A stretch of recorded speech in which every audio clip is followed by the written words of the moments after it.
Sixers fans, how we feeling out there?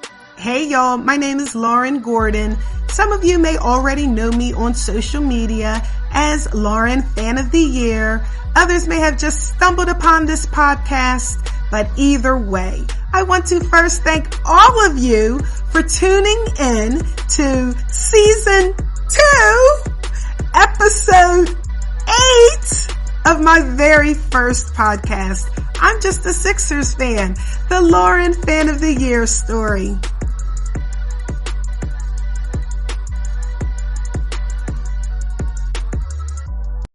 Now let's continue the story. Happy New Year! Y'all, the time is now January 2021. New year, new beginnings, new reality, new coach, new roster, new team. After being in isolation due to the pandemic quarantine, y'all, I was ready to travel. The world was beginning to slowly reopen. And to start the year off, my two daughters, Kendall and Corey, and my niece Taylor, who I refer to as my fifth child, and I took a trip to Costa Rica. It was amazing to pack my bags and get away. It felt even better to get out of the country and escape to the beauty, peace, calm, and splendor of the rainforests in Costa Rica. Like back home in the United States, we were still required to wear masks in certain settings, social distance, and was reminded to frequently wash and sanitize our hands. It was nice to reconnect to nature. We hiked, went to the beach, went on a sloth tour, sat in a mud bath. Y'all, we rode horses, we went zip lining through the rainforest canyons, went water tubing down the roaring White Rapids. We went on a booze cruise and was just living our best life. One day, we were at an outdoor restaurant that was located right on the beach. We were enjoying lunch, and on a TV monitor that hung behind the bar, I was able to watch highlights of the Sixers game. We had beaten the Charlotte Hornets 118-101, and I didn't need to see the entire game. Just seeing the highlights was enough for me. And even though we were thousands of miles away in a different continent, I did not miss a beat. I was still able to keep tabs on my guys while sitting at the beach with a fruity little cocktail. Then, y'all, 2 days later was January 6th. I'll never forget. I was swimming at the hotel pool bar when the bartender, who knew that we were Americans, said, "You may want to stay here and may not want to go back home to the United States." I was a little confused by his statement when he pointed to a television monitor that was showing breaking news. As I bobbed through the water to get a closer look, I saw footage of the insurrection on the U.S. Capitol. Dear God, at first it didn't even look real, like it was a movie. I was in complete disbelief that this was happening. This was no way to start off the new year. I thought, oh well, this mess is beyond my control. I'm just going to enjoy the rest of my vacation with my girls. Then, later that evening, some guy reached out to me privately on Facebook. To protect his privacy, I'll just call him Will. I only knew Will through his Facebook group, the Sixers Nation. He was a group organizer and manager. I told y'all in an earlier episode that I had been kicked out of a Facebook group. Well, the Sixers Nation, Sixers group, welcomed me with open arms. They just let me post away. My posts weren't blocked. There was no limit to how much I could post. So y'all, I would go post crazy. And the Sixers Nation, Sixers group allowed me to do just that. Well, Will, the group organizer, messaged me privately and said he had to delete his social media. He asked that I keep the Sixers Nation group going. Y'all, I didn't really know this man, but I was flattered that he thought of me to keep an eye on his group in his absence.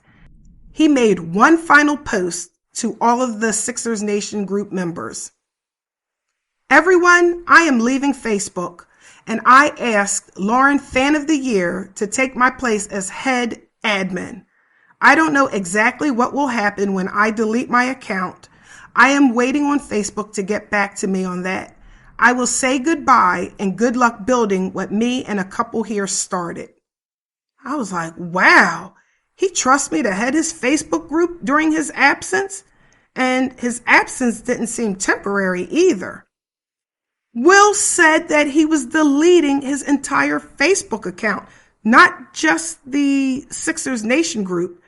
And I couldn't help but wonder why the abrupt departure where he felt like he had to delete his entire social media. I thought, oh my God, suppose he was part of those Proud Boys or those white militia groups and he posted damaging stuff that would incriminate him in a court of law. But then again, y'all, I hate to think the worst in people unless I have reason to. And as someone who just connected with Will only through the Sixers Nation group, I never questioned his character. And remember, I told y'all, I ended many so-called friendships and relationships not because of a difference of opinion when it comes to politics or anything else, but because someone outwardly revealed hate toward a group of people for whatever reason. I'm sorry, I just cannot be associated with people like that. So I say all this to say that I'm pretty tuned into other people's intentions, and I never had any bad vibes or red flags as it pertained to Will. So I let it simmer, and then I thought, the only thing that makes sense is one of two things. Either one, maybe he was in the military and was being called to duty after the insurrection and had to completely shut down. Or two, maybe it was just too much negativity on social media and he just wanted to call it quits and completely disconnect. If that was the case, I couldn't blame him. Now, y'all, over the years, I've thought about Will, especially around January 6th and the anniversary of the insurrection. Over time, other top members of the group were added as admins to help manage the group so that there is shared responsibilities. Because remember, I stated in earlier episodes that managing these groups can begin to feel like a second job. And it's always nice to have more than one admin on your Facebook groups.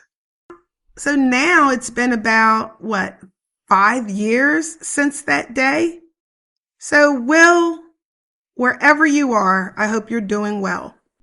You'll be happy to know that the Sixers Nation group, the group that you put together, has currently well over 5.2 thousand members and still going strong.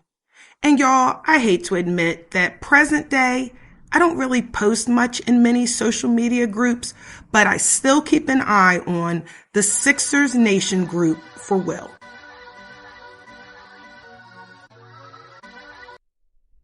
By the time I returned home from Costa Rica, Fansided had sent me my StubHub gift card, which was part of my Fan of the Year prize package.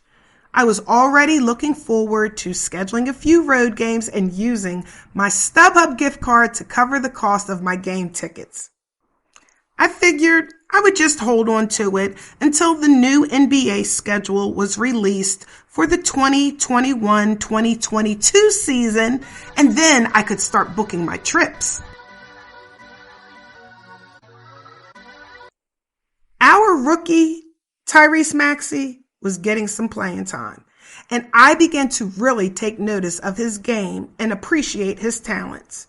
On January the 11th, I posted on Facebook, "I'm loving Maxey's game. He's only going to get better." There was something special about Maxey. I was beginning to see what DeMario was talking about. Maxey played at 110% every possession, and he had a childlike approach to the game. Now, I'm not saying that he was immature or anything like that. In fact, he was far from that. When I say childlike, I mean he plays the game with an innocence. His inner joy is reflected for the world to see. Being an NBA player does not look like a job to Tyrese Maxey. You can tell that he genuinely enjoys the game. He's out there just having fun, always with a smile. I thought back to when Maxey was drafted, and he promised Philadelphia and Sixers fans that he was going to get 1% better every day. I could tell that Tyrese wasn't just talking about it. He was all about it. He was different. He had incredible discipline and didn't mind putting in the work. I could tell that Maxey's biggest competition was himself. He wanted to improve every game.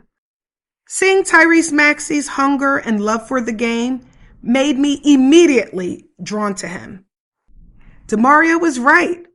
I was going to fall in love with Tyrese Maxey, and he would be a great fit for our Philadelphia 76ers. Maxey wasn't the only Sixer playing well. Joel Embiid was on a whole new level. I posted on social media, honest to goodness, this is the best I've seen Embiid since he's been in the league. He'll be league MVP if he keeps playing like this. Now, y'all know that Ben Simmons was my guy, but I began noticing he all of a sudden just stopped shooting. He would get right to the rim, then turn around and kick the ball back out. It made no sense, and it drove me insane. Ben was athletic, and I couldn't understand how he could get that close to the rim and not flush the ball. I had accepted the fact that he just wasn't going to shoot, but I was like, come on, Ben, go strong to the rim and take the contact. I could tell that this was becoming Ben's pattern. So I posted on Facebook, I'm Ben's biggest supporter, but it's getting exhausting. When you are as athletic as he is, there is no reason not to drive to the rim on weaker defenders. Also, keep in mind that we had a short roster and the team was counting on him for points as a number 2 player, and he couldn't even step up for the occasion. I would hate to trade Ben, but I wouldn't be disappointed if we did. I can't believe I'm actually saying this. Yeah, I couldn't believe I was saying that either, because I was Ben's biggest supporter, and I would always defend him. I also noted, I would not go as far as to say that Ben is regressing, but I will say that all of the other players from last year have improved, referring to Joel Embiid, Tobias Harris, and Shake Milton. Ben tends to look stagnant, doing the same things, and opposing teams now know how to shut him down. If he is the number 2 guy and the number 1 guy is out, Ben needs to be the man. Since playing under Coach Doc Rivers, Ben appears to want to fade away from the big plays, looking to pass the ball like a hot potato. He shrinks to a shell of himself, and he folds under the pressure. I think I just got to the point where I came to the realization where I could still like Ben as a player and come to the realization that he may no longer be the best fit for this team. His inability to score when Embiid is not on the floor will hurt us in the playoffs, especially against a team like Brooklyn. Now, I know it's still early in the season, and I still love Ben, but I think it's time for us to keep it real. On January 17th, it was announced that the Sixers-Oklahoma City game was postponed after contact tracing left the Sixers short of 8 players. Turns out there were no positive COVID cases reported for our guys, just procedural contact tracing that resulted in not enough guys being able to suit up. Then, on January 27th, we beat the Los Angeles Lakers, who were 10-0 on the road. We got sloppy, but we were able to fight till the end and pull out a win. In fact, we ended up winning that game, y'all, by only 1 point, 107 to 106. Y'all, and you know what? Ben actually had a really good game. In fact, he had a triple double. He scored 17 points, 11 rebounds, and 10 assists. See, then I felt bad for talking about maybe it's best to part ways with Ben.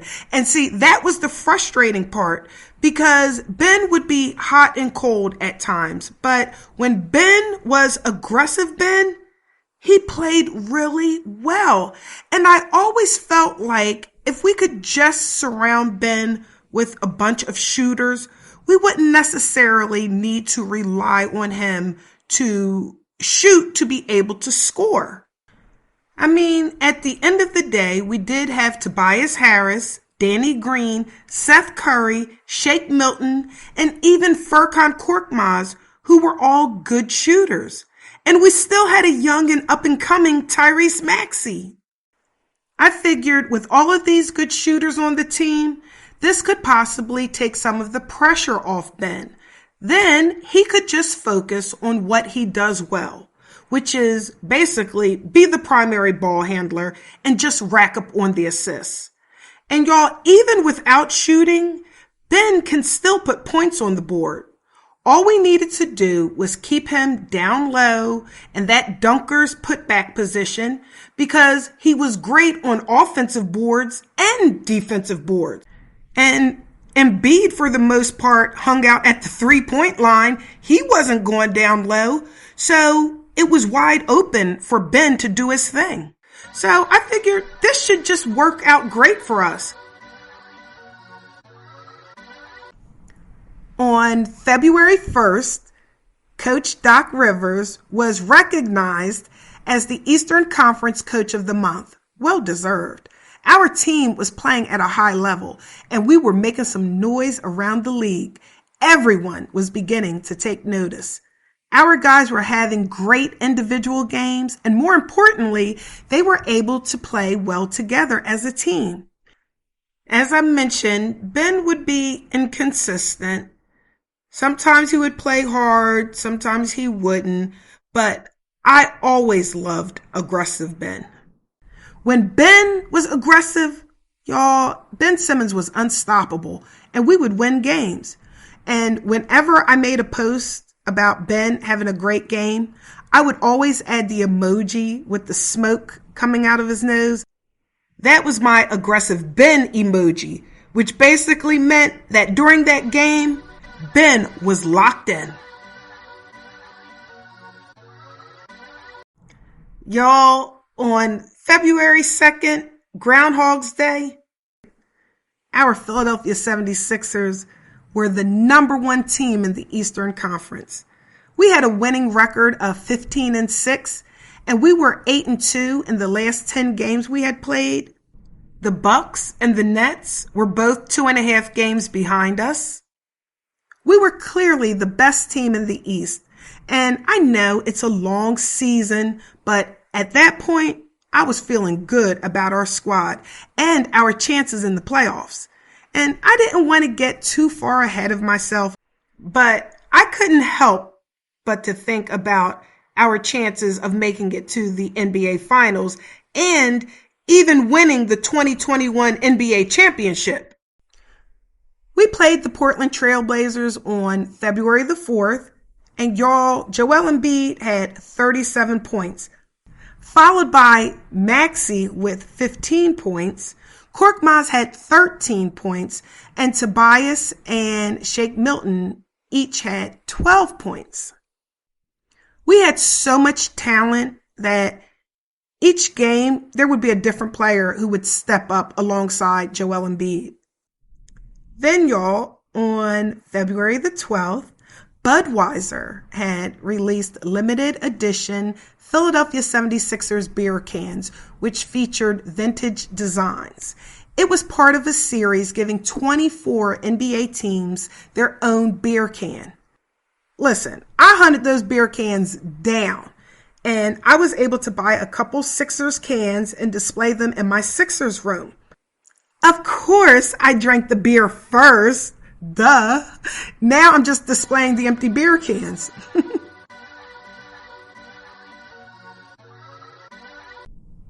On February 16th, I fell asleep during the game against the Utah Jazz. Those West Coast games, y'all, are brutal.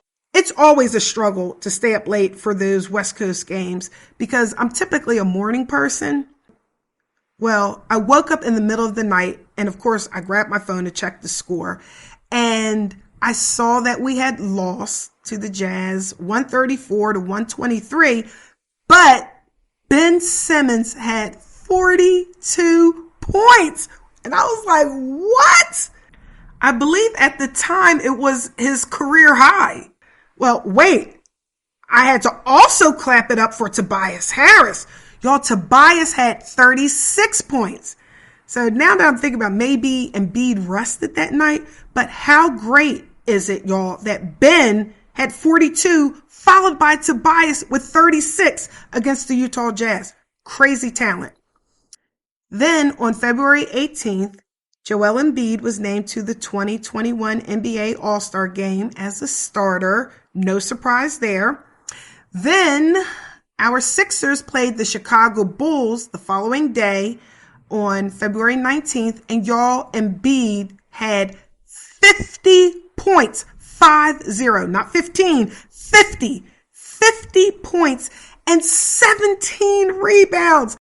And I believe at that time, it was Embiid's career high. Y'all, that was my MVP. And everyone else would begin to take notice. Embiid was having an MVP type of season. He was in the running with LeBron, the Joker, KD, and Kawhi. But in my opinion, Joel Embiid was the clear frontrunner.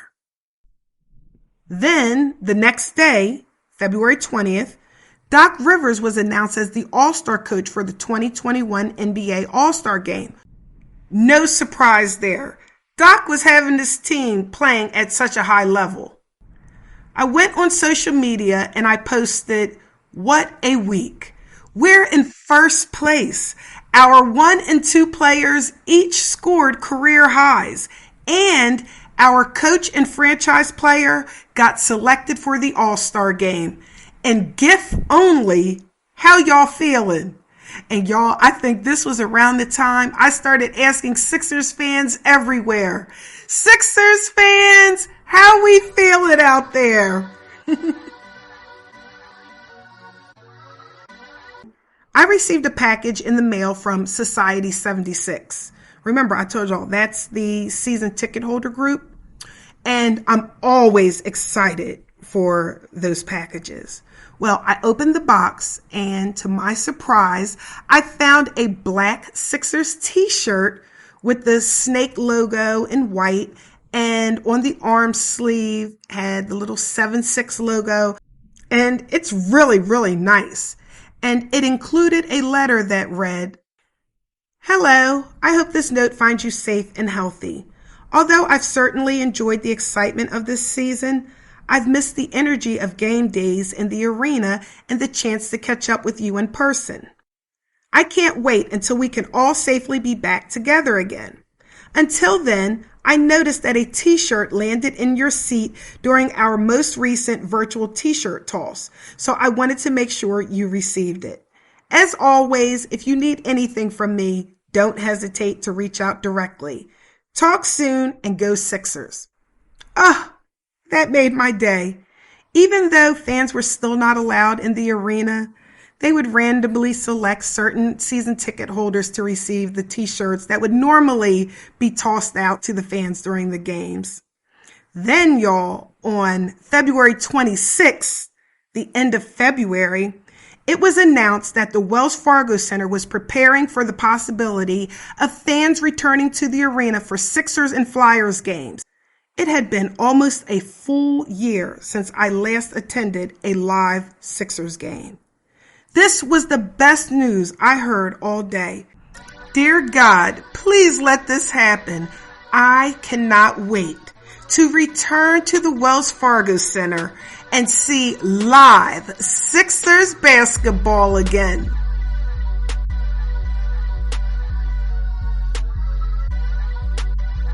Thanks for tuning in, y'all. Be sure to like, comment, subscribe, and share. And be sure to tune in next weekend as we continue the story.